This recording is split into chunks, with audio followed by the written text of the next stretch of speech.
મારા એક બુકમાં મેં લખેલું છે કે positivity is the first step to success. મહેરબાની કરીને તમારે ક્યાંય પણ જવાની ઈચ્છા છે તમારા ફેમિલી સાથે બેસીને ડિસ્કસ કરો, પણ પાનના ગલ્લે ઉભા રહી અથવા તો મંદિરમાં આરતી કરતા કરતા કોઈ સાથે ચર્ચા ન કરશો, કારણ કે એ પણ મંદિરમાં એટલે જ આવ્યો હોય કે એના છોકરાને અમેરિકા મોકલવો છે. માટે હંમેશા યાદ રાખજો કે ગુરુના નામે આપણને ક્યાંક ને ક્યાંક એવું કહેવામાં આવે છે કે તમારો ગુરુ સારો છે તો તમે જજો, પણ મારું મંતવ્ય એવું છે કે જેની કુંડળીની અંદર રાહુ અને મંગળ 11મું સ્થાન, 12મું સ્થાન, બીજું અને ત્રીજું સ્થાન, આ સ્થાનની અંદર જયારે રાહુ મંગળ આવે છે એવી વ્યક્તિને ન ઈચ્છા હોય તો પણ પરદેશ જવાનું થાય છે અને થાય છે. તમે કેવા એસ્ટ્રોલોજર પાસે જાઓ છો એની બહુ જ અગત્યતા છે. એ એસ્ટ્રોલોજર બિચારા એના ગામની બહાર ના ગયા હોય ને તમારા અમેરિકા માટે એ ભવિષ્ય ભાખે એમાં ન પડશો. બસ માત્ર એટલું યાદ રાખો, તમે પોતે નક્કી કરશો, એ ભગવાન આપશે.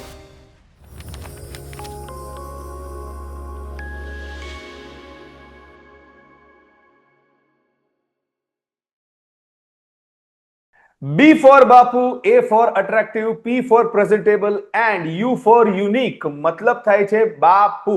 એક્ઝેક્ટલી એક એવા વ્યક્તિત્વની વાત, એક એવા વ્યક્તિત્વની દુનિયા કે જે માત્ર તમારા પ્રશ્નોના જવાબ જ નથી આપતા, પણ તમને જીવન કઈ રીતે જીવવું જોઈએ અથવા તો સરળતાથી તમારા જીવનમાં આવનારા દરેક હર્ડલ્સને દૂર કરીને આગળ વધવું જોઈએ, એ બધા જ સોલ્યુશન આપનાર વ્યક્તિ અને એમની દુનિયા. યસ, આ વ્યક્તિની દુનિયામાં બધાને જ દુનિયાના કોઈ પણ ખૂણેથી એન્ટ્રી મળી શકે છે.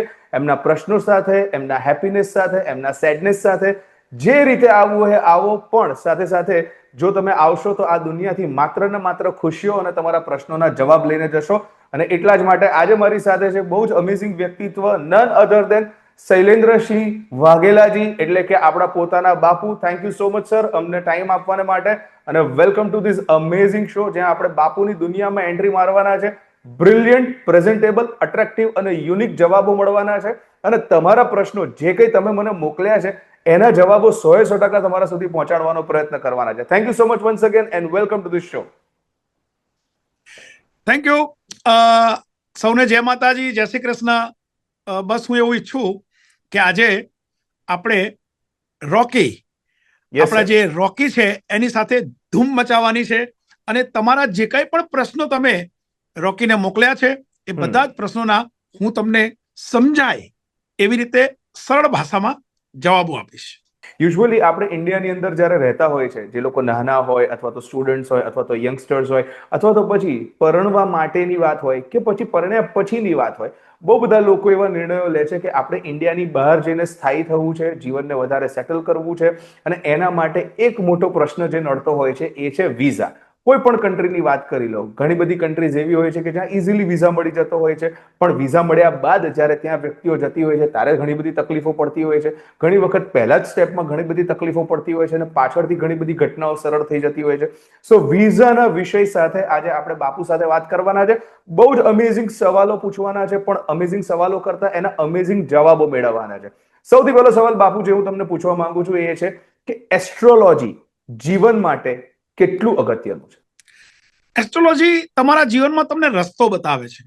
બસ એટલું ખરું છે કે એસ્ટ્રોલોજી એ એક અદ્ભુત વિજ્ઞાન છે, પણ એના માટે સૌથી પહેલી વાત એ છે કે તમે કેવા એસ્ટ્રોલોજર પાસે જાઓ છો.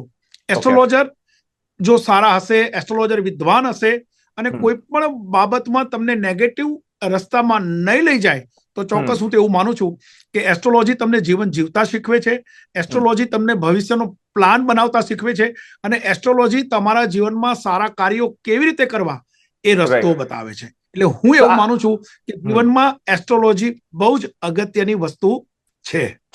Absolutely right. હવે જીવન માટે તો એસ્ટ્રોલોજી અગત્યની વસ્તુ છે, પણ માણસ તરીકે સારું જીવન જીવવા માટે એસ્ટ્રોલોજીનો કઈ રીતે ઉપયોગ કરવો જોઈએ, કઈ રીતે મદદરૂપ બને છે? મેં પહેલા પણ કીધું કે એસ્ટ્રોલોજી તમારા જીવનમાં બહુ જ મદદ કરે છે. એસ્ટ્રોલોજી એટલે કે તમે જ્યારે જન્મ્યા છો ત્યારે તમે જ્યારે જન્મ્યા છો ત્યારે તમારી કુંડળીમાં કયા ગ્રહો ક્યાં છે એના આધારે તમારે તમારું જીવન જીવવું પડે છે. પણ એ જ્યારે તમે એસ્ટ્રોલોજર પાસે જાઓ છો અને એક સાચી વ્યક્તિ, એક વિદ્વાન વ્યક્તિ કે જે તમને સાચા અર્થમાં ગાઈડ કરે છે અને તમે એને ફોલો કરો છો, તો ચોક્કસ હું એવું માનું છું કે એસ્ટ્રોલોજી તમારા જીવનમાં બહુ જ બધી તમને સફળતાઓ અપાવે છે. ક્યાં વાત હે. અચ્છા, હવે વિઝાની પર્ટિક્યુલર વાત કરીએ તો આ એક એવી પેપરની વાત છે, એક એવા પેપરની વાત છે કે જે જીવનમાં આનંદ અને દુઃખ બંને ઇમોશન્સ લઈને આવી શકે છે, બરાબર છે, અને બંને ઇમોશન્સને આવરી પણ લેતા હોય છે. As a astrologer, apart from that, as a brilliant speaker and as a expert, તમે આ વિઝા જે શબ્દ છે અથવા તો વિઝા જે ટર્મ છે એને કઈ રીતે જોવો છો અને લોકો સામે કઈ રીતે મૂકો છો? જ્યારે તમારા મનમાં ઈચ્છા થાય છે કે મારે પરદેશ જવું છે, તો એ ઈચ્છાને અનુસર એ ઈચ્છાને અનુસરીને તમે ચોક્કસ વિઝા માટે પ્રયત્ન કરો. પહેલા તમે એ નક્કી કરો કે તમારે કયા દેશમાં જવું છે. અલગ અલગ દેશમાં જવાય છે. આપણે ઘણા બધા વિદ્યાર્થીઓ સ્ટુડન્ટ વિઝા ઉપર અહીંયા આવે છે, પણ અહીંયા આવ્યા પછી અહીંયા રોકાઈ જાય છે. તો અહીંયા રોકાઈ જાય છે એમાં કંઈ ખોટું કરે છે એવું નથી, પણ એની સાથે સાથે એ યાદ રાખવું જરૂરી છે કે જ્યારે આપણે અહીંયા રોકાઈ જઈએ છીએ, કોઈ પણ દેશમાં ભણવા માટે જઈએ છીએ, રોકાઈએ છીએ, તો આપણે આપણા દેશનું, આપણા ગામનું અને આપણા સરાઉન્ડિંગ લોકોનું ભલું કેવી રીતે કરી શકીએ, એને આપણે હેલ્પ કેવી રીતે કરી શકીએ, એ બહુ જ અગત્યની વસ્તુ છે. વિઝા મળવાથી આનંદ થવો એ તો ચોક્કસ વાત છે, પણ કદાચ માની લો કે વિઝા નથી મળતા ને તમને ક્યાંક દુઃખ થાય છે, તો દુઃખી ન થશો. ફરી પ્રયત્ન કરજો. તમારા ભાગ્યમાં હશે જો પરદેશ આવવાનું, તો ચોક્કસ તમે પરદેશ આવી શકશો અને તમારું જીવન સારું જીવી શકશો. સો જ્યારે આપણે વિઝાની વાત કરીએ છીએ, સો પોઝિટિવિટી હોવી બહુ જરૂરી છે. અને વિઝા પ્રત્યે મેળવતા પહેલા વિઝા પ્રત્યેની પોઝિટિવ એટીટ્યુડ લાવવા માટે હ્યુમન બીઈંગ તરીકે આપણે આપણામાં કયા કયા ચેન્જીસ લાવવાની જરૂર છે?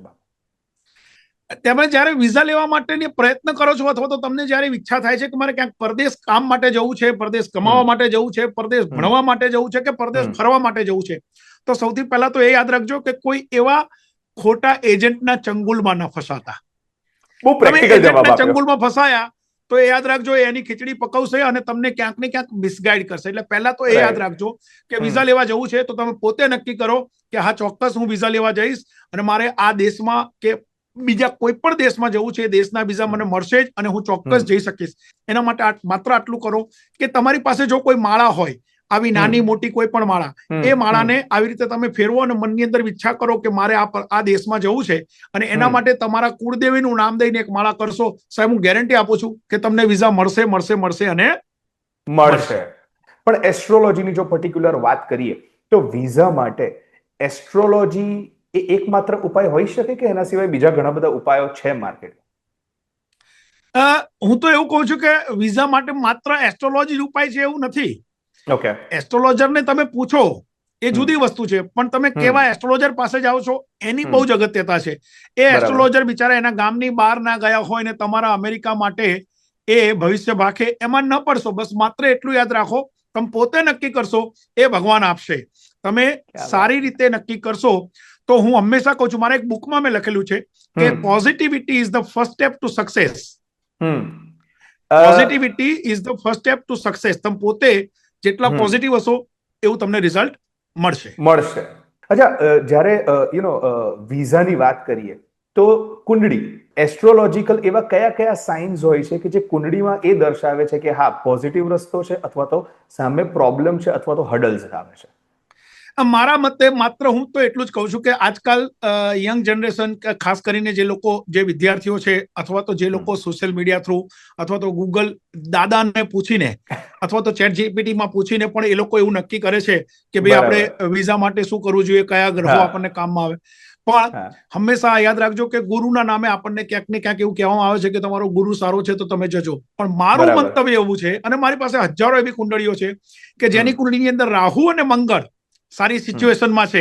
ખાસ કરીને 12મું, 11મું સ્થાન, 12મું સ્થાન, બીજું અને ત્રીજું સ્થાન, આ સ્થાનની અંદર જયારે રાહુ મંગળ આવે છે તો એવી વ્યક્તિને ન ઈચ્છા હોય તો પણ પરદેશ જવાનું થાય છે અને થાય છે. માટે માત્ર એસ્ટ્રોલોજી કે ગ્રહોના નામે ન પડશો, માત્ર ગુરુના નામે ન કરશો. બસ માત્ર એટલું કરો કે તમે પોતે ઈચ્છા કરો અને તમે ભગવાનને પ્રાર્થના કરો, તમારી ઈચ્છાઓ પૂરી થશે થશે થશે અને થશે. એવી કઈ કઈ નેગેટિવિટી હોઈ શકે છે કે જે વિઝાના રિજેક્શન માટે મુખ્ય કારણ બની શકે છે? બાપુ, પ્લીઝ આની પર થોડો પ્રકાશ પાડો. આપ સૌ જાણો છો, ખાસ કરીને આપણે ત્યાં ગુજરાતમાં બધા જ લોકો લગભગ એવું વિચારતા હોય છે કે ભાઈ અમારા ફેમિલીમાંથી કોઈ એક વ્યક્તિ ઓવરસીઝ ક્યાંય ગયેલા હોવા જોઈએ.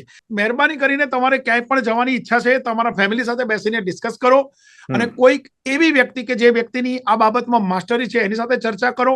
પણ પાનના ગલ્લે ઉભા રહી અથવા તો મંદિરમાં આરતી કરતા કરતા કોઈ સાથે ચર્ચા ન કરશો, કારણ કે એ પણ મંદિરમાં એટલે જ આવ્યો હોય કે એના છોકરાને અમેરિકા મોકલવો છે માટે. એટલે કોઈની એવી સલાહ ન લેશો. વિઝા મળી જ જશે આવી પોસિબિલિટીઝ વધારવા માટે એસ્ટ્રોલોજીકલ કયા કયા ઉપાયો તમે અમને બતાવી શકો છો બાપુ? સૌથી પહેલી વાત તો એ છે કે જ્યારે તમારે વિઝા લેવા જવા છે, તમે જ્યારે વિઝા લેવા જવાના છો એના મને લાગે છે કે અઠવાડિયા 10 દિવસ 15 દિવસ પહેલા તમને ખબર તો છે જ કે તમારે કઈ તારીખે વિઝા લેવાની તારીખ આવી છે. એ દિવસો દરમિયાન તમે શિવજીના મંદિરે જઈ મધ અને શેરડી અને ખાસ કરીને બુધવારે અને શુક્રવારે મધ અને શેરડી ના રસનો અભિષેક કરશો તો હું એવું માનું છું કે તમારા ચાન્સીસ વધી જશે અને તમે એ નક્કી કરો કે હા, મારા જીવનમાં હું જે કંઈ પણ ઈચ્છું છું એ ભગવાન શંકર મને આપે છે, ભોલેનાથ મને આપે છે, બસ આટલું નક્કી કરીને જશો તો ચોક્કસ તમારા જીવનમાં સફળતા મળશે અને મળશે. વિઝા રિજેક્શન આવવામાં નજર લાગવાનો કેટલો મોટો હાથ હોઈ શકે બાપુ? મારું માનવું છે કે આવું નજર બજર કઈ લાગતું નથી ને એવું કઈ હોતું પણ નથી. પણ હા, એટલું ચોક્કસ છે કે ભાઈ માની લો કે આપણે ગાય વગાડીને લોકોને કહીએ છીએ કે હું વિઝા લેવા જઉં છું. એ વખતે કદાચ માની લો કે કોઈ નહીં પૂછે, પણ વિઝા લઈને આવ્યા પછી જઈને આપણને પૂછવાશે શું થયું ભાઈ પેલા વિઝાનું. જો કદાચ ન કરે નારાયણ અને ન મળે તો આપણે ભોંઠા ન પડીએ માટે. બાકી આમાં કઈ હું એવું માનું છું આમાં કઈ નજર લાગવાનું કે એવું કઈ હોતું નથી. ઓન ધ કોન્ટ્રી હું તો એવું માનું છું કે જે યોગ્ય વ્યક્તિ છે એની સલાહ લઈ અને તમે કરશો તો તમને ચોક્કસ સફળતા મળશે. બોમ્બે છે, દિલ્હી છે, કલકત્તા છે, ચેન્નાઈ છે, આ 4 અલગ અલગ સિટીઝ એવી છે કે જ્યાં વિઝાના મેઇન એમ્બસીસ છે. શું તમારા મતે એવું છે કે તમે એવું માનો છો કે વિઝા મળી જ જશે તો એના માટે આ જ પર્ટિક્યુલર સિટીમાં જવું જોઈએ અથવા તો આ જ પર્ટિક્યુલર સિટીથી અપ્લાય કરશો કે ત્યાંની જ અપોઇન્ટમેન્ટ લેશો તો જ વિઝા અપ્લાય થશે અથવા તો એક્સેપ્ટ થશે? ના, એવું નથી. તમને જે તમને કમ્ફર્ટ ફીલ થાય, જ્યાં તમને એમ લાગે કે આ સહેલી આપણા માટે બહુ સારી જગ્યા છે, સરસ રીતે જઈ શકીએ એમ છે, આપણાથી પરિચિત શહેર છે, તો ચોક્કસ એવી જગ્યાએ જશો. અથવા તો તમારે માની લો કે દિલ્હી કામ છે અને દિલ્હીથી સાથે સાથે વિઝાનું પણ પતી જાય તો દિલ્હી જઈને લો તો વાંધો નહીં. બાકી એના માટે મનની અંદર કોઈ એવો વહેમ ન રાખશો કે ભાઈ હું દિલ્હી જઈને વિઝા લઈશ તો જ મને મળશે, અથવા તો ફલાણા ભાઈએ તો કલકત્તા જઈને વિઝા લીધેલા એટલે મને એમને મળ્યા હતા, હવે હું પણ જઉં. આવો કોઈ વહેમમાં ન પડશો. માત્ર તમને જ્યાં કમ્ફર્ટ ફીલ થાય, જ્યાં તમને એમ લાગે કે મને આ શહેર મારાથી નજીક છે અને ત્યાં જઈને 2 દિવસ આરામ પણ કરવો છે, 2 દિવસ ફરી પણ લેવું છે, આટલું કરશો તો ચોક્કસ તમને વિઝા મળશે.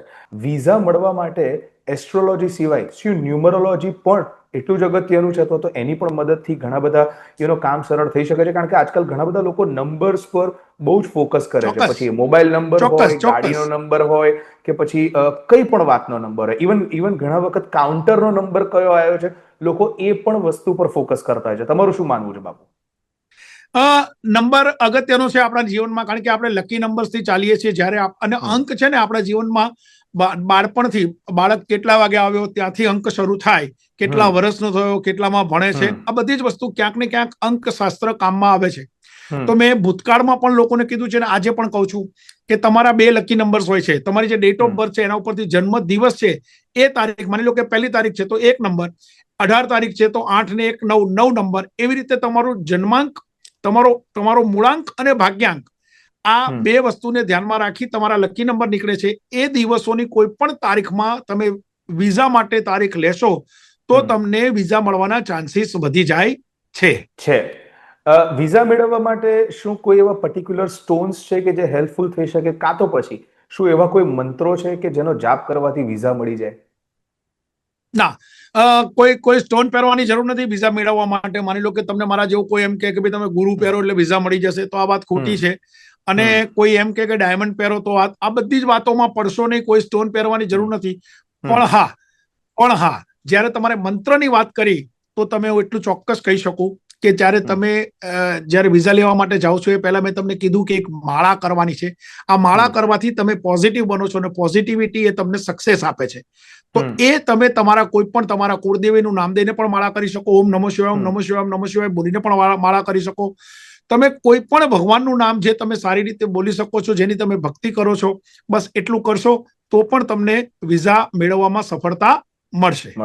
જ્યારે રિજેક્શન આવે છે ને ત્યારે એક ઇમોશનલ અલગ જ ડ્રાઈવ ચાલુ થઈ જતી હોય છે.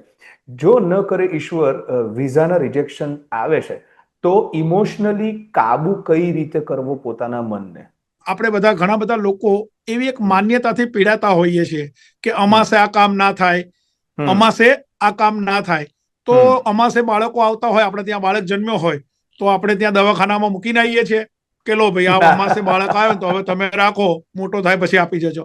આવું ન વિચારશો, આવું કંઈ પણ ન વિચારશો ક્યારે પણ. માની લો કે તમને વિઝા મળ્યા તો વેરી ગુડ, નથી મળ્યા તો ભગવાન કંઈક સારું કરી રહ્યા છે આપણા માટે. એટલે એ દુઃખી થયા વગર, એ વાતનું કોઈ પણ પ્રકારની દુઃખ મનમાં લગાડ્યા વગર તમે બસ માત્ર બીજો પ્રયત્ન કરો. પ્રયત્ન કરશો તો ચોક્કસ તમને સફળતા મળશે. અને ભગવાન પણ પરીક્ષા કરે છે કે આ ભાઈ ખાલી રમવા માટે જાય છે કે ખરેખર કમાવા માટે જાય છે. તો બસ માત્ર આટલું યાદ રાખો કે જીવનમાં કોઈ પણ સિચ્યુએશન ઊભી થાય છે એને સહર્ષ તમે સ્વીકારી લેશો તો કોઈ તકલીફ નથી. પણ તમે જો ક્યાંક ને ક્યાંક દુઃખી થશો તો એ દુઃખમાંથી તમે બહાર નહીં નીકળી શકો. તો એ રસ્તો મેળવવા માટે દુઃખી થવું જરૂરી નથી. વર્કિંગ વિઝામાં તો ચલો સમજી લઈએ છે કે જે H1B વિઝા છે એમાં તો કોઈ પર્ટિક્યુલર ઇન્ડિવિજ્યુઅલ વ્યક્તિ વિઝા માટે અપ્લાય કરતી હોય છે. પણ when it comes to visiting visa અથવા તો પછી PR ના જે એપ્લિકેશન્સ મોકલવાની હોય છે તો એમાં ઘણી વખત એવું બનતું હોય છે કે બધા ફેમિલી મેમ્બર્સ જાય છે પણ કોઈક કારણસર બધાના વિઝા થઈ જાય પણ એક કે બે વ્યક્તિના રિજેક્શન આવતા હોય છે. આઈ ડોન્ટ નો કેમ આવતા હોય છે, કારણ કે કદી પણ એ પ્રકારના રીઝન્સ આપણને મળતા નથી. પણ આવા ટાઈમે એસ્ટ્રોલોજીકલ એવા કોઈ ઉપાયો ખરા કે જેથી કરીને, કારણ કે જે વ્યક્તિના વિઝા રિજેક્ટ થયા છે એને પુષ્કળ માત્રામાં દુઃખ થાય છે, બીજું જેને વિઝા મળી ગયા છે એ ખુશ છે પણ સાથે સાથે એ દુઃખી એટલા માટે પણ છે કે એને વિઝા મળ્યા પણ એના ઘરના બીજી વ્યક્તિને ન મળ્યા. સો આવા ટાઈમે એસ્ટ્રોલોજીકલ એવા કયા ઉપાયો હોઈ શકે કે જેનાથી આ ઘટનાને બેલેન્સ કરી શકાય? ભગવાન એટલો દયાળુ છે કે સમસ્યા આપતા પહેલા સોલ્યુશન આપે છે. ભગવાન એટલો દયાળુ છે કે સમસ્યા આપતા પહેલા સોલ્યુશન આપે છે. પણ આપણી પાસે વિઝન નથી સોલ્યુશન સુધી પહોંચવાનું. એટલે જો કદાચ ન કરે નારાયણ, ન કરે ઈશ્વર, અને આવું બને કે ફેમિલીમાંથી કોઈ એક વ્યક્તિને વિઝા નથી મળ્યા તો એની પાછળના કોઈ સોલિડ કારણો હોય તો જ ન મળ્યા હોય. બાકી માની લો કે જે તે દેશની સરકાર એવું નથી ઈચ્છતી કે તમે ત્યાં ના હો, તમારા કુટુંબમાંથી બધા આવે ને એક ના આવે, પણ ક્યાંક એના જે નીતિ નિયમો છે, એના રૂલ્સ ને રેગ્યુલેશન છે એને ફોલો કરીને એ લોકો નથી આપતા. પણ એના માટે તમે ચોક્કસ અહીંના કોઈ સારા લોયર થ્રુ આગળ એમાં ફાઇલ તમે વધારી શકો છો. અને કદાચ જો માની લો કે એમાં પણ નથી તમને સક્સેસ મળતી તો તમે બીજા કોઈ દેશમાં જવા માટે ના રસ્તા ખોલી શકો છો. કારણ કે ભગવાનની એવી ઈચ્છા છે કે બધા જ એક ગામમાં ભેગા ના થાવ, અલગ અલગ જગ્યાએ જઈ અને રોજીરોટી કમાઓ. એટલે એની કોઈ ચિંતા કર્યા વગર બસ માત્ર હસતા મોઢે સ્વીકારી લો અને નક્કી કરો કે આપણે આપણું જે બાળક હવે અહીંયા રહી ગયો છે એના માટે શું બીજા પ્રયત્ન કરવા. પણ દુઃખી થઈ અને ગવર્મેન્ટને કે જે દેશમાં જવું છે એ ગવર્મેન્ટને ગમે તેમ બોલવું એ પણ અયોગ્ય છે. જેવી રીતે આગળ મેં પ્રશ્ન પૂછ્યો કે કોઈ પર્ટિક્યુલર સિટી પાસે જવું અથવા તો અહીંયા જઈશ તો જ મને વિઝા મળશે, ઘણા બધા લોકો આ પ્રકારનું કામ કરતા હોય છે. એવી જ રીતે વિઝા અરજી પોઝિટિવલી એક્સેપ્ટ થાય અને આપણને વિઝા મળી જાય એ માટે કોઈ શુભ મુહૂર્ત, કોઈ શુભ તારીખ, એનું પણ મહત્વ હોય છે બાપુ? હવે આમ જનરલી મુહૂર્ત અને ચોઘડિયા બે અલગ વસ્તુ છે. મુહૂર્ત અને ચોઘડિયા બે અલગ વસ્તુ છે. પણ જ્યારે આ ફોર્મ ભરવાની વાત આવે છે તો હું તો બસ માત્ર એટલું જ કહું છું કે કોઈ પણ દેશમાં વિઝા લેવા માટે જ્યારે તમે ફોર્મ ભરો છો તો એ ફોર્મની એક ઝેરોક્સ તમારી પાસે હોવી જોઈએ. કારણ કે તમે જ્યારે વિઝા લેવા માટે જાઓ છો ત્યારે તમે જે વિગતો ભરી છે એ વિગતો તમારે 2 વર્ષ પછી કે 5 વર્ષ પછી ફરીથી લેવા જવાની એ વિગતો તમને યાદ ન હોય તો એ લોકોને તો ખબર જ હશે કે આની પહેલા તમે લોયર હતા અને હવે તમે ડોક્ટર કેવી રીતે થયા. રાઈટ. આ બધી વસ્તુમાં બસ એટલું જ યાદ રાખવું જરૂરી છે. આ બધી જ વસ્તુમાં માત્ર એટલું યાદ રાખવું જરૂરી છે કે તમારે જ્યારે વિઝા લેવા જવા છે ત્યારે તમે જે કંઈ પણ કબૂલો છો, જે કંઈ પણ લખો છો, જે કંઈ પણ ફોર્મમાં ભરો છો એ 100% સાચું હોવું જોઈએ. તમને કોઈ મારા જેવો એજન્ટ કે કોઈ એવી વ્યક્તિ આવીને તમને એમ કે ના ના તમે તારા આ લખો ને, મારે તો એક જણને મેં આવી રીતે મોકલ્યો હતો, એવા બધામાં ન પડશો.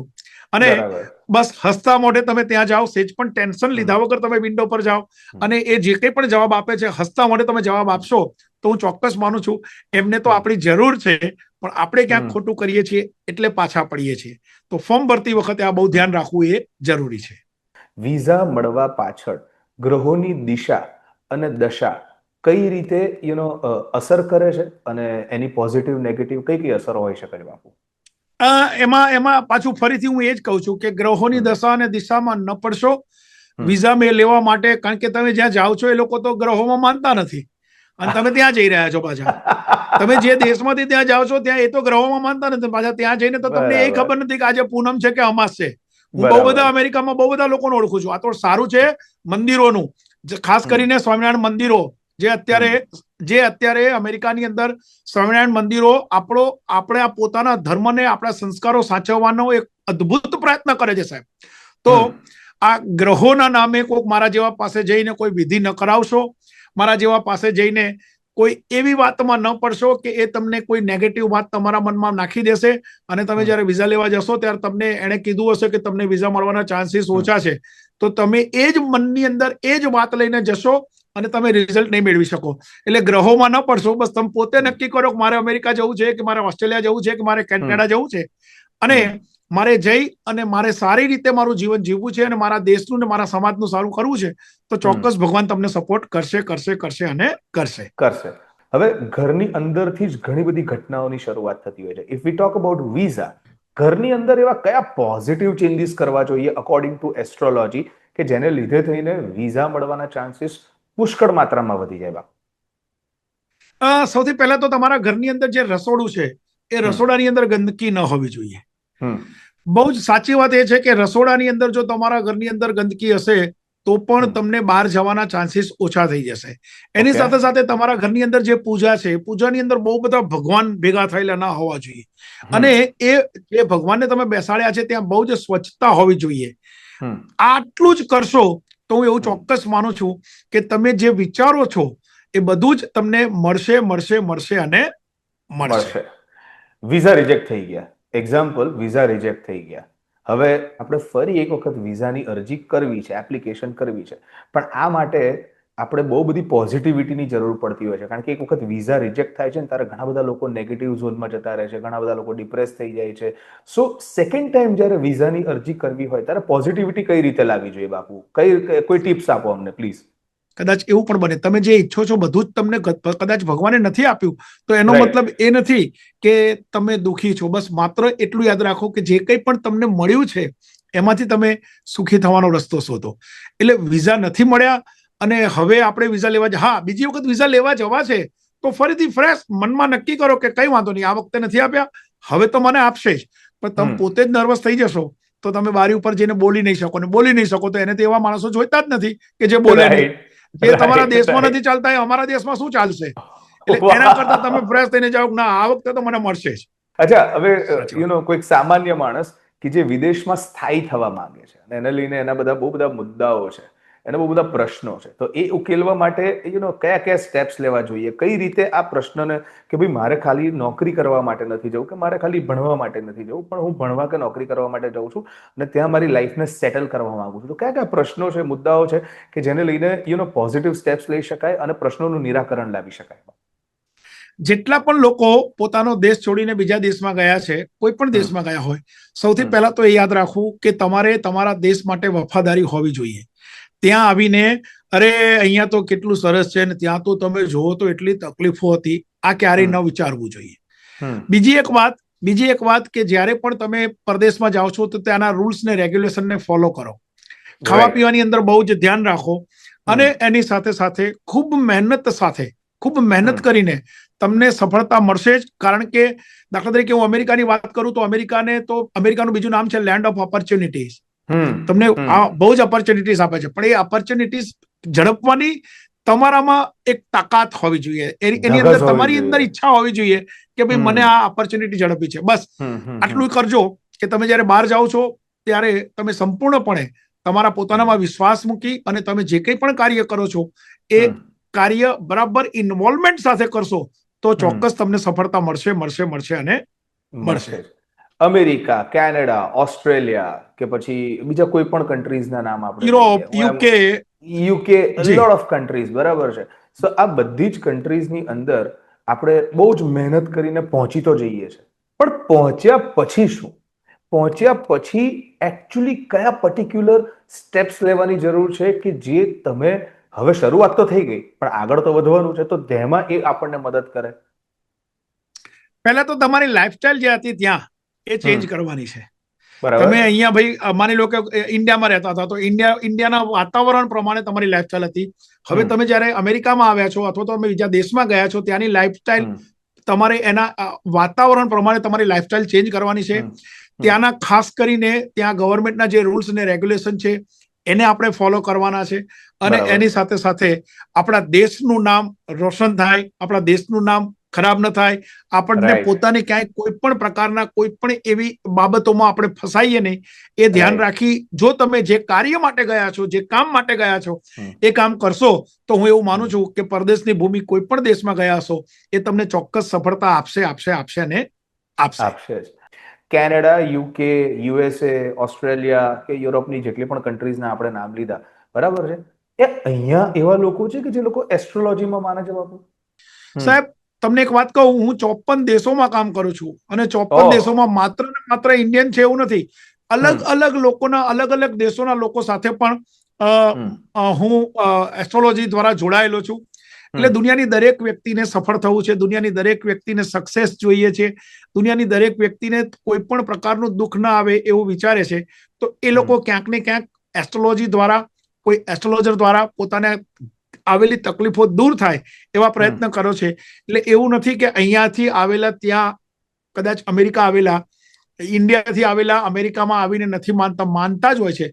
પણ દરેક વ્યક્તિ પોતપોતાના સ્વભાવગત દરેક વ્યક્તિ ક્યાંક ને ક્યાંક પોતે કોઈક એવી વાતમાં કે ના હવે આવું બધું ના હોય તો કદાચ એવા લોકોને, ગઈકાલે જ હમણાં મને એક ભાઈનો ફોન આવ્યો હતો, એમણે મને પહેલા બધી બહુ વાતો કરી અને પછી છેલ્લે એવું કીધું કે હું એસ્ટ્રોલોજીમાં નથી માનતો. હું કઈ વાંધો નહીં, ચલો આપણે વાતો કરીને આપણે મિત્ર બનીશું.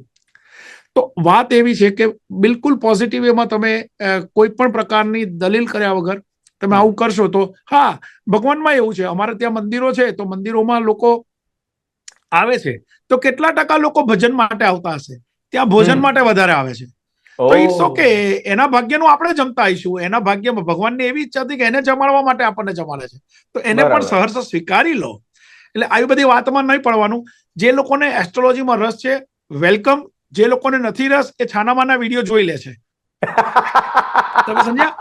એટલે બસ માત્ર એટલું જ છે કે એક એસ્ટ્રોલોજર તરીકે હું હંમેશા પોઝિટિવ વેમાં એ લોકોને ગાઈડ કરું છું અને એ લોકોને રસ્તો મળે છે. કઈ કન્ટ્રીમાં જઈને સેટ થવું, બરાબર છે, એ પણ એક બહુ અગત્યનો સવાલ હોય છે. તો શું એસ્ટ્રોલોજીની મદદથી કઈ કન્ટ્રીમાં જવું એ નક્કી થઈ શકે? એમાં પણ ન પડશો એસ્ટ્રોલોજીની મદદથી. બસ માત્ર તમે એટલું કરો કે તમે કઈ કન્ટ્રીમાં જશો તો ત્યાં તમને કોઈ સપોર્ટ કરવા વાળું છે. તમે કઈ કન્ટ્રીમાં જશો તો ત્યાં તમને એટલીસ્ટ એરપોર્ટ ઉપર રિસીવ કરવા વાળી વ્યક્તિ છે. તમે કઈ કન્ટ્રીમાં જશો તો તમને અઠવાડિયું, 10 દિવસ, 15 દિવસ કોઈ રાખે એવું છે. અને તમે કઈ કન્ટ્રીમાં જશો તો ત્યાં ખર્ચો ઓછો થશે અને તમે તમારું જીવન ધોરણ સારી રીતે ચલાવી શકશો. બસ આટલું કરો. બાકી કોઈ એસ્ટ્રોલોજર એમ કે ના તારે અમેરિકાના તો વિઝા લેવા જવાનું જ નહીં હો, તારે જવું હોય ને તો તું ન્યુઝીલેન્ડ જા. હવે ન્યુઝીલેન્ડ તો એ બોલ્યો ના હોય કોઈ દાડો જિંદગીમાં. આ બધામાં ન પડશો. બસ માત્ર એટલું કરો કે તમારે જવું છે તો પહેલું એ શોધો કે તમને એવી કોઈ વ્યક્તિ છે. હા, એ વસ્તુ જુદી છે કે તમે અમેરિકામાં કોઈને ત્યાં આવો છો તો 15 દિવસ, વધુમાં વધુ મહિનો રોકાવાનું, પછી તમારે તમારા રસ્તા શોધી લેવાના, નહીં તો સંબંધ બગડે. પણ કોઈ એસ્ટ્રોલોજર કહે કે તમારે આ દેશમાં જવાનું કે આ દિશામાં જવાનું, એમાં ન પડશો. તમે પોતે નક્કી કરો અને તમને એટલી ખબર હોવી જોઈએ કે હું ત્યાં જઈશ તો સક્સેસ થઈશ, હું ત્યાં જઈશ તો મને કોઈક સપોર્ટ કરવા વાળું છે, મારા પાસે મારા મિત્રો છે, મારા પાસે મારા સગા સંબંધીઓ છે. આટલું કરશો તો વાંધો નહીં આવે. પણ એસ્ટ્રોલોજર્સ તમને એમ કે તમારે આમ જવાનું છે, એમાં ન પડશો. ઘણા બધા લોકોનો આ પ્રશ્ન પણ છે બાપ, કે ત્યાં ગયા પછી છે ને આપણા ભારતીયો બહુ પ્રેક્ટિકલ થઈ જાય છે. વાત સાચી છે? તમે જેટલેગ નામનો એક શબ્દ સાંભળ્યો હશે. જેટલેગ, કે જે લોકો અહીંયાથી ત્યાં આવે છે તો તે વખતે માની લો કે સુવામાં ઊંઘ નથી આવતી, ઊંઘ નથી આવતી, અથવા તો જે તે વખતે એ લોકોને સુવાનું હોય ત્યારે એ જાગતા હોય છે, જ્યારે જાગતા હોય ત્યારે આવી બધી વસ્તુઓ ઘણા બધા વર્ષોથી અહીંયા રહેતા હોય ને અહીંના વાતાવરણથી ટેવાઈ ગયા હોય, અહીંના લોકોથી ટેવાઈ ગયેલા, એટલે કદાચ માની લો કે એમનામાં પહેલા એ ગામમાં ફરતો હતો ત્યારે ધન્યો હતો, હવે ધનજીભાઈ થઈ ગયો, તો થોડુંક એ પોતાનું એનું સ્ટેટસ હોય. તમે સમજ્યા? એટલે કદાચ માની લો કે તમને એવું લાગે તો એવું ન માનતા કે તમને કંઈક એવું બતાવવા માટે આવું કરે છે, પણ એક સ્વાભાવિક નેચરલ એનામાં કંઈક ફેરફાર થયો છે. પણ એવું તો ચોક્કસ છે કે સાહેબ અહીંયા હું જેટલા લોકોને મળું છું, આપણા ઇન્ડિયન ને ખાસ કરીને ગુજરાતીઓ, એ લોકોને વતનની ખૂબ જ ઘેલછા હોય છે. એ અહીંયા રહેલા લોકો જે, અને ખાસ કરીને એક મારી એજના જે લોકો છે, એ લોકો 12 મહિનામાં 2 વાર ઇન્ડિયા આવવાનો હંમેશા પ્રયત્ન કરે છે. એટલે એવું નથી કે અહીંયાથી આવેલા ત્યાં કઈ ફરી જાય છે. હા, એટલું ખરું કે ત્યાંના લોકોના મનની અંદર એવું છે કે હવે અમેરિકાથી આવ્યો ને એટલે થોડો વટ બતાવશે, યા કરશે. એટલે યા નથી હોતું, એક જનરલ વાત છે આમાં. તો આમાં પણ ન પડશો અને આવી વાત વિચારશો પણ નહીં.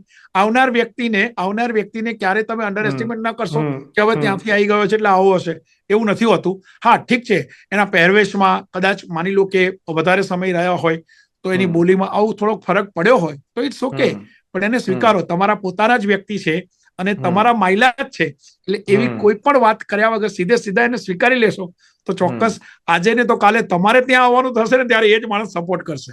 હવે જ્યારે ફોરેન કન્ટ્રીમાં સ્થાયી થવાના વિચારથી અથવા તો કામ કરવાના વિચારથી જે પણ ભારતીયો ત્યાં આવતા હોય છે, તો નોર્મલી અથવા તો એસ્ટ્રોલોજીકલી આપણા ગુજરાતીઓ, ભારતીયો એવી કઈ કઈ ભૂલો કરી બેસતા હોય છે કે જેનો એમને પાછળથી બહુ મોટો પ્રશ્ન ઊભો થઈ જાય છે અથવા તો હેરાન થવાનો વારો આવતો હોય છે?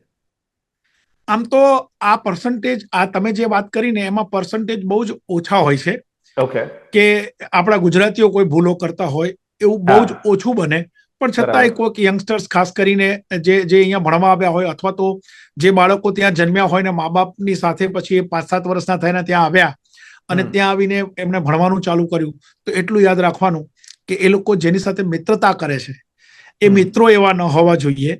જેની સાથે મિત્રતા કરે છે, જેની સાથે ફ્રેન્ડશિપ કરે છે, એ ફ્રેન્ડ્સ એવા ન હોવા જોઈએ કે એ લોકો ક્યાંક ને ક્યાંક કોઈક ઊંધા રવાડે ક્યાંક આડા રસ્તે ગયેલા હોય અને એની સાથે સાથે એ લોકો પણ જાય. કારણ કે એમાં દેશની વાત તો પછી છે, સૌથી વધારે મા બાપ દુઃખી થાય છે. રાઈટ. એટલે આ દેશની અંદર ઘણી બધી એવી છુટ્ટી છે કે જેની અંદર તમને ક્યાંય કોઈ પૂછવામાં નથી આવતું. તો એ બધા કલ્ચરથી થોડા દૂર રહેશો અને બસ આ દેશના જે રૂલ્સ અને રેગ્યુલેશન છે એને ફોલો કરશે. આની સરકારને અહીંના લોકોને તમે ઇજ્જત આપશો. બસ જીવનમાં આનાથી વધારે કઈ છે નહીં. બસ માત્ર તમે તમારો ધર્મ સાચવીને અને એ દેશના લોકોને માન સન્માન આપી, એ દેશની સરકારને માન સન્માન આપી બસ રહેશો તો અહીંયા કોઈ પ્રોબ્લેમ છે નહીં. ઘણી વખત એવું પણ થતું હોય છે કે લોકો એ બાબતને લઈને પણ કન્ફ્યુઝ થતા હોય છે બાપુ, કે વિદેશમાં સેટલ થવું કે પછી ભારતની અંદર જ પોતાની life as it is continue કરવી. લોકો આની વચ્ચે કન્ફ્યુઝ થઈ જતા હોય છે. સો એસ્ટ્રોલોજર તરીકે તમે આ વિષયને કઈ રીતે એડ્રેસ કરો છો અને લોકોને કઈ રીતે ગાઈડ કરો છો? એક એસ્ટ્રોલોજર તરીકે હું એટલું ચોક્કસ કહીશ કે તમારા ભાગ્યમાં જે છે એ તો તમારા જીવનમાં થવાનું જ છે. તમે ઈચ્છો કે ના ઈચ્છો, તમે ઈચ્છો કે ના ઈચ્છો, તો બસ માત્ર આટલું યાદ રાખો કે તમે માની લો કે કોઈ પણ દેશમાં જવાનો પ્રયત્ન કરો છો અથવા તમને ઈચ્છા થઈ છે, તો એ ઈચ્છા તમને ભગવાને ક્યાંક ને ક્યાંક ઈચ્છા આપી કે બેટા ઉઠ, તારો ભાગ્યોદય તો આ દેશમાં છે. તો તને ઈચ્છા થઈ તો તમે આગળ વધો, વિચારો કે જવું છે. અને એક ઉંમરે માની લો કે અમારી ઉંમરના જે સિનિયર સિટીઝન્સ છે એ લોકો એવું વિચારે કે ભાઈ અહીંયા શિયાળો આવે તો ઇન્ડિયા જતા રહીએ અને ઇન્ડિયામાં ગરમી થાય તો અહીંયા આવતા રહીએ, તો એમાં કઈ વાંધો નથી. બરાબર. તો તમે નક્કી નથી કરતા કે મારે ક્યાં રહેવું, બસ તમારું ભાગ્ય નક્કી કરે છે કે તમારે ક્યાં રહેવું. પણ જ્યાં રહો ત્યાં તમે એવી રીતે રહો કે તમે કોઈને નડો નહીં અને જે દેશમાં રહો છો એ દેશના રૂલ્સ અને રેગ્યુલેશનને ફોલો તોડો નહીં.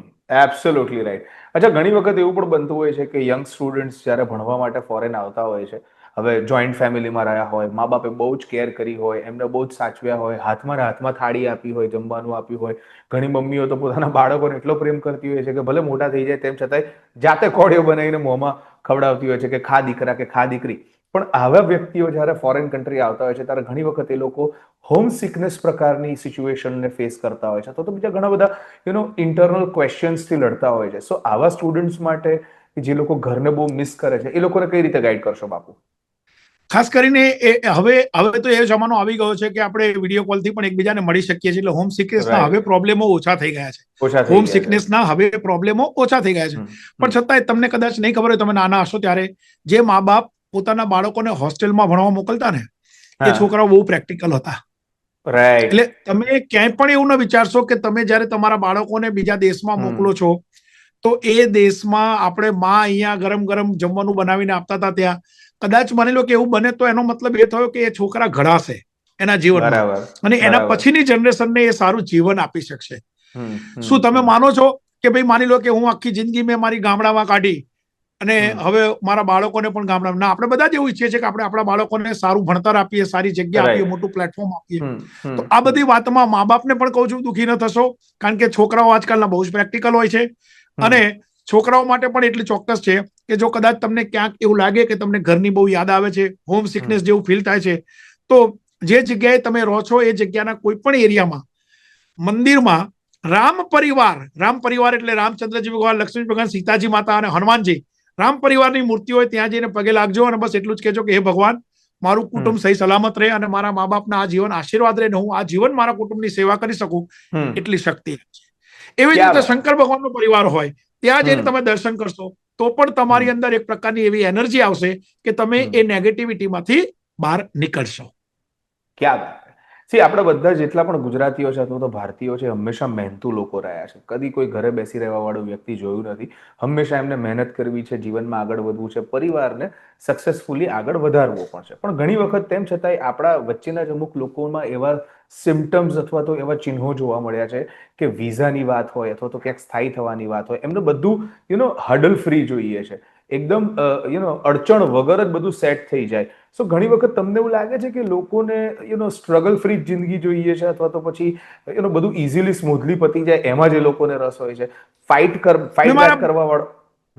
મેં મારા ભૂતકાળના વિડીયોમાં એક વખત કીધેલું છે કે ભગવાન ના કરે અને કોઈને ભગવાન ના કરે ને કોઈને હોસ્પિટલાઇઝ કરવાના થાય ને કાર્ડિયોગ્રામ કરાવવાનું થાય તો કાર્ડિયોગ્રામમાં અપ્સ ડાઉન્સ આવે છે. Straight line there is no more. Straight line there is no more. તો જીવનમાં જયારે હર્ડલ્સ આવશે, જીવનની અંદર જયારે અપ્સ ડાઉન્સ આવશે તો એનો મતલબ કે યુ આર લાઈવ, તમે કંઈક કરી રહ્યા છો અને તમે કંઈક કરી શકશો. પણ જો તમે નક્કી કરો કે ના મને તો બધું સીધું જોવું જોઈએ તો તકલીફ પડશે.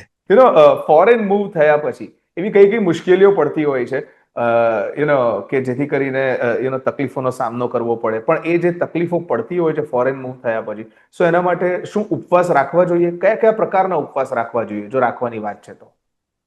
પહેલા તો ઉપવાસ ન રાખવા જોઈએ, ઉપવાસ ક્યારેય ન કરવા જોઈએ. અને એમાં ખાસ કરીને ગ્રહોના નામે તો જે કોઈ મંગળવાર ને બુધવાર ને ગુરુવાર, તો આટલા ગુરુવાર કરતો તું પરદેશ જઈશ, આ બધું ન રાખવું જોઈએ. તમારી પોતાની આંતરડી કકડાવો એના કરતા કોકની ઠારો. બહુ ઈચ્છા થાય ને ઉપવાસ કરવાની, એ દાડે કોકને જમાડી દેશો તો ચોક્કસ તમને સફળતા મળશે. અને એની સાથે સાથે એક વાત યાદ રાખજો કે જીવનમાં ક્યાંય પણ નવી શરૂઆત કરો તો થોડો સમય તો તમારે સ્ટ્રગલ રહેવાની, થોડો સમય તો તમને અડચણ રહેવાનું, થોડો સમય તમને ફાવતું નથી. તો એ બધી વાતમાં ન પડશો. એક વાત એ ચોક્કસ છે, હું જ્યાં સુધી અમેરિકામાં વસવાટ કરું છું, અમેરિકામાં રહું છું, ત્યાં સુધી એટલું ચોક્કસ છે કે અહીંયા આવનાર વ્યક્તિઓ કદાચ શરૂઆતના 2-3 મહિના દુઃખી થાય છે, પણ પછી સેટ થઈ ગયા પછી ઇન્ડિયા જવાનું નામ નથી લેતા. તો એ મનની અંદરથી કાઢી નાખજો કે ભાઈ શરૂઆતમાં તો તમે ઇન્ડિયામાં પણ કોઈ ધંધો કરશો ને તો 1000 દિવસ તો તમારો ધંધો ઇન્ડિયામાં નથી ચાલવાનો. તો શરૂઆતના દિવસોમાં યાદ રાખજો કે તમારે સેટલ થવા માટે સમય જોઈએ છે, અને એકવાર તમે સેટ થઈ ગયા પછી ચિંતા કરવાની જરૂર નથી. ફોરેન કન્ટ્રીમાં સારી જોબ ઓપોર્ચ્યુનિટી મેળવવા માટે બહુ જ મહેનત કરવી પડતી હોય છે, પણ એસ્ટ્રોલોજી જે આ વિજ્ઞાન છે, જે આ ગણિત છે, એ કઈ રીતે આખી ઘટનાને બૂસ્ટ આપતું હોય છે બાપુ? એસ્ટ્રોલોજી અને ન્યુમરોલોજી દ્વારા તમે તમારી જે ડેટ ઓફ બર્થ છે એના ઉપરથી, લકી નંબર છે એના ઉપરથી તમે કદાચ માની લો કે એવું વિચારી શકો કે ભાઈ આ દિવસોમાં હું મારું કોઈ પણ ઇન્ટરવ્યુ આપીશ તો થશે. પણ એની સાથે સાથે કલર થેરાપી પણ છે. તમે જ્યારે પણ ઇન્ટરવ્યુ આપવા માટે જાઓ છો, તમે જ્યારે પણ કોઈની સમક્ષ રૂબરૂ કોઈ ડીલ કરવા જાઓ છો, ત્યારે તમારે યલો કલરનો શર્ટ નથી પહેરવાનો કે યલો કલરના કપડા નથી પહેરવાના. અને જે તે વખતે તમે વાસ્તુને પણ ધ્યાનમાં રાખીને કહું કે જે તે વખતે તમે જ્યારે ઇન્ટરવ્યુ માટે આપવા માટે જાઓ છો, તમે તૈયાર થઈ ગયા છો, ત્યારે તમારા ઘરના કોઈ પણ અગ્નિ ખૂણાના એક પણ, તમારા માની લો કે લિવિંગ રૂમ છે, એ લિવિંગ રૂમમાં અગ્નિ ખૂણાની જે સિટિંગ એરેન્જમેન્ટ છે એ જગ્યાએ થોડીક વાર બેસી 2-5 મિનિટ અને પછી તમે જશો તો તમારી અંદર એક પ્રકારની એવી એનર્જી આવશે કે તમે કોઈ પણ પ્રકારનું ઇન્ટરવ્યુ ફેસ કરી શકશો અને એમાં તમે સક્સેસ થશો. થઈ શકશો. ચલો માન્યું કે એસ્ટ્રોલોજી પ્રમાણે આપણે ઘરને સેટ કરીએ તો ડેફિનેટલી બહુ જ બધા પોઝિટિવ રિઝલ્ટ્સ આવતા હોય છે. પણ માની લો કે ફોરેન કન્ટ્રીમાં આપણને જોબ મળી અને આપણા હાથમાં એ નથી કે કયું ડેસ્ક આવશે કે કઈ દિશામાં આપણને બેસવાનો મોકો મળશે, કઈ દિશાને આપણે ફેસ કરતા રહીશું. સો જ્યારે પણ જોબમાં જઈએ છીએ તો આપણા સિટિંગ અરેન્જમેન્ટને લઈને હોય અથવા તો આપણે જ્યાં કામ કરીએ છીએ એની ઓફિસને લઈને હોય, કયા એવા એસ્ટ્રોલોજીકલ માર્ગદર્શન છે કે જે આપણને પોઝિટિવ રિઝલ્ટ લાવવા માટે મદદ કરી શકે? અત્યારે આ જે પ્રશ્ન પૂછ્યો એનો બહુ લાંબો જવાબ થાય, એટલે એક ટૂંકો જવાબ તમને સરળ આપી દઉં કે કોઈ પણ વ્યક્તિ કોઈ પણ જગ્યાએ બેઠા હોય, કારણ કે હવે અગ્નિખૂણામાં બેઠેલાનું રિઝલ્ટ અલગ આવે, ઈશાનમાં દિશામાં 10 દિશા છે, 10 જગ્યાએ બેઠેલા અલગ અલગ રિઝલ્ટ આવે. તો એનો એક સરસ ઉપાય એ છે કે તમે જે જગ્યાએ જોબ કરો છો એ જગ્યાએ માની લો કે તમારી પાસે ડ્રોઅર હોય. હવે માની લો કે તમે જોબ કરો છો તો તમારું પોતાનું ડ્રોઅર ના હોય, તો એ વખતે તમારા પર્સમાં તમારા કોઈ પણ પિતૃનો ફોટો મૂકો અથવા તો ડ્રોઅરમાં તમે પિતૃનો ફોટો મૂકો તો ચોક્કસ હું તમને એવું માનું છું કે તમને ત્યાંનું વાતાવરણ સપોર્ટ કરશે, અને વાતાવરણ સપોર્ટ કરશે તો તમને ત્યાં કોઈ પણ પ્રકારની તકલીફ પડશે નહીં. ફોરેન કન્ટ્રીમાં ઘણી વખત સેફટીના અને સિક્યોરિટીના બહુ બધા પ્રશ્નો પણ ઉભા થતા હોય છે. સો ફોરેન કન્ટ્રી ગયા પછી પર્ટિક્યુલરલી એવા કયા કયા સ્ટેપ્સ લેવા જોઈએ કે જેનાથી તમે તમારા પરિવાર સાથે સેફ રહી શકો અને બહુ જ સરળતાથી તમારા જીવનની ગાડી આગળ વધારી શકો બાપુ? સૌથી પહેલા તો ડાઉન ટુ અર્થ જીવવાનું શરૂ કરી દો. અને તમને એક બીજી વાત કહી દઉં કે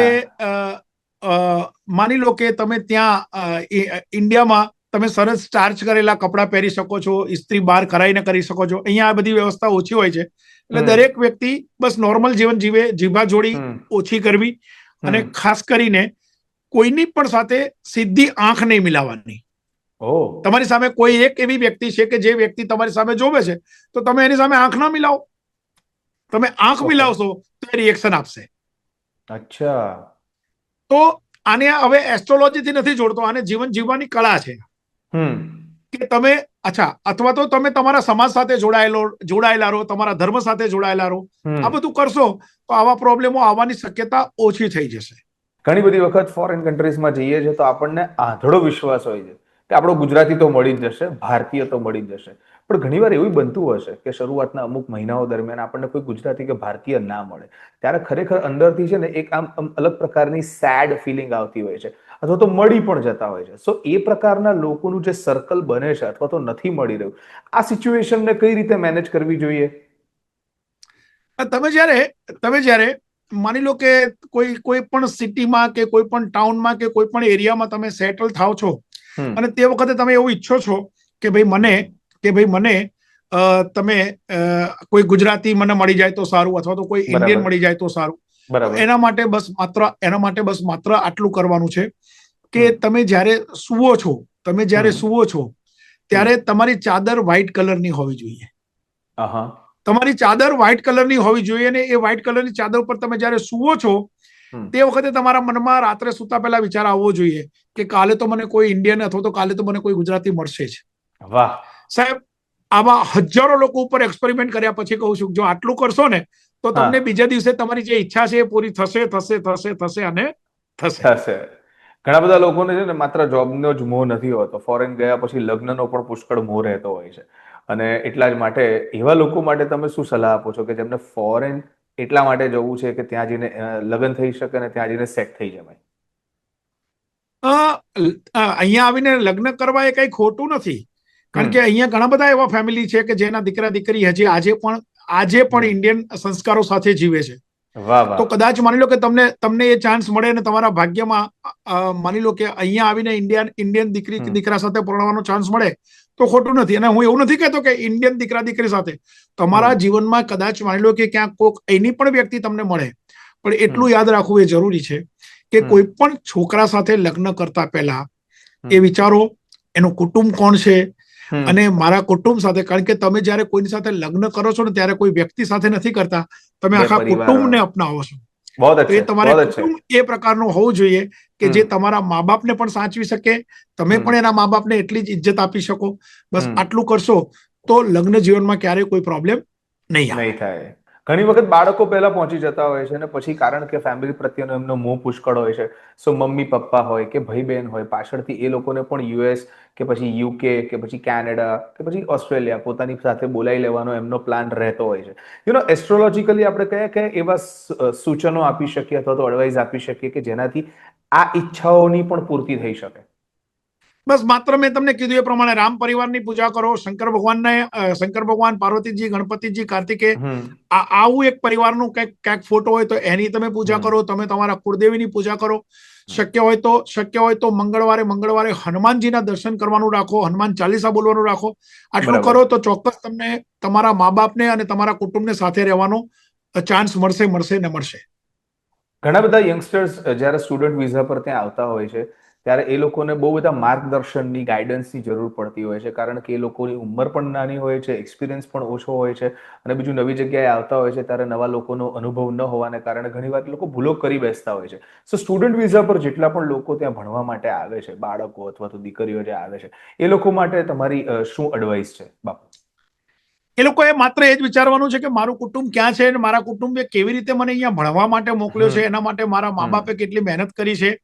બસ માત્ર એટલું કરો, જે કામ માટે તમે પરદેશમાં આવ્યા છો એ કામને ફોલો કરો.